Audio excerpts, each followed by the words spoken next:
Everyone, இந்த வாரம் பாபா நம்மளுக்கு கொடுக்கக்கூடிய மெசேஜ் என்ன, பிளஸ்ஸிங்ஸ் என்னன்னு பார்க்கலாம். வியாழனன்று நம்ம பாபா நம்மளுக்கு கொடுக்கக்கூடிய மெசேஜ் என்னன்னு பார்க்கலாம். தேர்ஸ்டே மெசேஜ் என்ன வருதுன்னா, ஸோ இந்த வாரத்திற்கான கார்டு இதுதான். வாழ்க்கை ஒரு புத்தகம். வாழ்க்கை புத்தகத்தில் சில கெட்ட அத்தியாயங்கள் இருக்கலாம். நம்பிக்கை வைத்திருந்தால் நல்லவைகளும் வந்து சேரும்.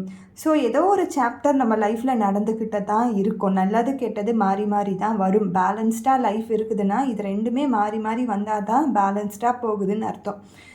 கெட்டது மட்டுமே நடந்திருந்தாலும் அதுவும் பிரச்சனை தான். நல்லது மட்டுமே நடந்திருந்தாலும் ஏதோ ஒரு பெரிய விஷயத்துக்காக நம்ம காத்துட்ருக்கலான்னு சொல்லி நம்மளே முடிவு பண்ணிக்கலாம்.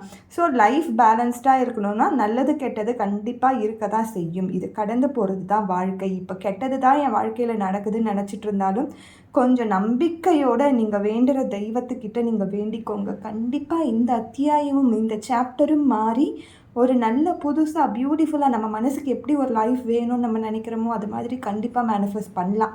இதை தான் பாபா சொல்கிறாரு. நீங்கள் என்ன உங்கள் வாழ்க்கையில் ஆகணும்னு நினைக்கிறீங்களோ அதை மேனிஃபெஸ்ட் பண்ணுங்கள். பாபா கிட்ட கேளுங்க, அது கண்டிப்பாக மேனிஃபெஸ்ட் ஆகும். இப்போ எந்த சூழ்நிலையிலும் இருந்தாலும் சரி, அந்த மேனிஃபெஸ்டேஷனை நீங்களே பண்ணுங்கள். நீங்கள் கேளுங்க, உறுதியாக நம்புங்க. ஸோ அது கண்டிப்பாக நடக்கும். தேங்க்யூ.